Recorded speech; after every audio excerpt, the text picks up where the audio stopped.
Avui, com molt bé deia el cas de Dimonis, aquí fem un acte que ha de ser un traspàs de poders, l'últim fil d'aquest traspàs de poders, que Tarragona té aquesta peculiaritat, i de la mateixa manera que vaig tenir l'honor de penjar, de lliurar a l'advocat a l'alcalde Cisneros, doncs l'alcalde ha sigut tan amable de fer el mateix amb mi. I la veritat és que no és de ser una mica emocionant estar en aquesta galeria d'alcaldes democràtics i tots treballem per la ciutat, tots, però fixeu-vos una cosa, amb mi tindrem, de moment, 3 d'Esquerra, 2 de socialistes i 1 de Convergència. Està claríssim que l'alcalde Viñuales empata, això ja està cantat. I ara es toca algú d'aquí a veure si té a punt de s'empatar, per s'empatar com cal. Però en tot cas és veritat, tot hi ha per la ciutat, però bé, aquesta peculiaritat, que m'ha fet gràcia al comentar-ho. Gràcies, moltes gràcies a Carles Lluís. I crec que la Carme Llop té un encert amb aquest retrat i l'encert és el més difícil com un retrat és que es vegi l'ànima de l'empatat. I quin alcalde hi veureu? I del que no hi diré cap opinió, vull dir que a cadascú li agradarà més o li agradarà menys, però sí que diria que no hi ha el quadre. No hi ha un alcalde crispat, ni autoritari, ni tancat amb si mateix, ni superat pels rendiments. I m'agrada que no existeixi aquesta possibilitat, i perquè són aquells defectes que detesto amb les persones que ostenten responsabilitats. Allà on sigui. Primer que s'ha de ser és treballador i humil, perquè té completament en general, tots ho som. Amb estones de la solitud, en un d'espais que hi ha aquí darrere, del costat, vaig pensar com no estarien veient els meus pares. Si trobarien bé el que feia, si ho haurien de banyar, o si estarien patint per ell. La mare ens va deixar pocs mesos després de la investidura. Una investidura que va gaudir amb la seva espontaneïtat coneixent, és periodística, i el meu pare feia més temps que no eren per nosaltres. No es podia ni imaginar que el seu fill, que li havia regalat una adolescència i una primera joventut bastant entretinguda, per dir-ho de manera suau i bonica, vaig pensar que fora l'alcalde de Tarragona. Hauria estat tenir un enorme orgull, perquè era una persona radicalment tarragonina. Podria pensar moltes vegades, és que sou la família, m'entendreu, que patidor com era, potser es va estalviar un bon fang. Seria molt injust que avui no tingués un record per a aquests professionals que ens van acompanyar i fins i tot ens van guiar des dels primers dies, quan gairebé anaven a les palpentes, fins al final del cantar. En el meu cas, tot l'equip a l'alcaldia, ara mateix aquí m'ho havia presentat, no sé, no el veig, sí, m'ho havia presentat, l'alcaldia, i també els conductors, també els conserges de planta sota. Sense oblidar cap dels treballadors i treballadores que fan que aquesta nau avanci.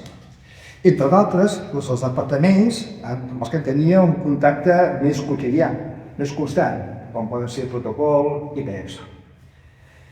Però també és el lloc i el moment per compartir algunes reflexions.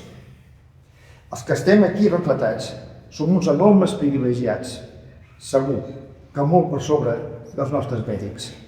Estem en deute amb tota la gent que va fer possible que assolíssim aquesta dignitat, que almenys en el meu cas no estava gens planificat. Fa més de 25 anys vaig començar a militar a Esquerra Republicana de Catalunya, un partit que a pensar la restauració dels ajuntaments democràtics i fins aleshores mai havia passat d'un regidor, o 0 o 1. Per tant, no tenia cap pla ni cap idea d'entrar a militar per acabar sent alcalde. Però algunes persones dels que estem aquí i d'altres es van conjurar amb un objectiu molt ambiciós. Des no tenir representació van passar a tenir 4 consellers a l'Ajuntament i al cap de 4 anys vam assolir l'alcaldia. I dic vam, en plural, perquè va ser el resultat de la feina d'un equip generós i il·lusionat. També cal reconèixer, i dir-ho, gràcies als altres polítics que es van donar la confiança investir-me alcalde. El Comú Podem, Junts per Tarragona, que és el nom amb el que el PDeCAT va concórrer a les eleccions municipals, i la candidatura d'Unitat Popular. I vull fer un agraïment molt especial a aquella persona que molt generosament va aguantar pressions i menysteniments per seguir formant part del govern i treballar a Viacalló per Tarragona, sense la qual difícilment haguéssim acabat en bandada. 4 anys van ser especialment difícils per una sèrie de condicionants externs que es van produir al marge de la dinàmica política.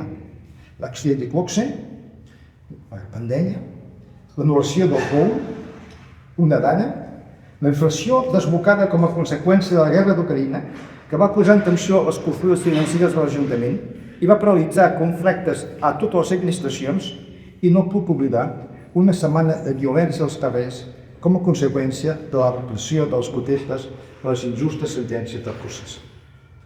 Van haver contrarietats que sí que van tenir origen a la política.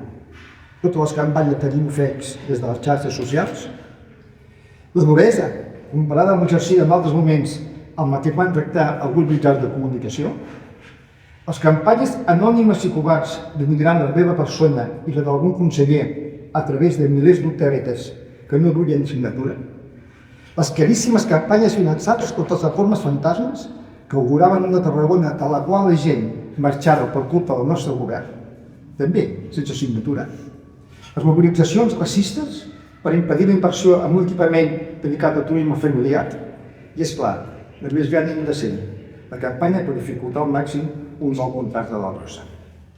Tot i això no ho dic ni com una excusa ni com un retret, sinó tot el contrari, amb un orgull immens, perquè malgrat tot vam guanyar. Vam desencallar un munt d'infraestructures pendents a la ciutat, vam planificar i vam avançar en les inversions per una Tarragona més cohesionada, justa i equitativa. Vam ser honestos, transparents i rigorosos amb la feina. Vam governar tenint en compte els veïns. Ningú altre es va condicionar. Fidels, sempre a Tarragona i a Catalunya. I el llegat que va deixar no farà altra cosa que créixer. Moltes gràcies a totes i tots. Visca Tarragona i visca Catalunya!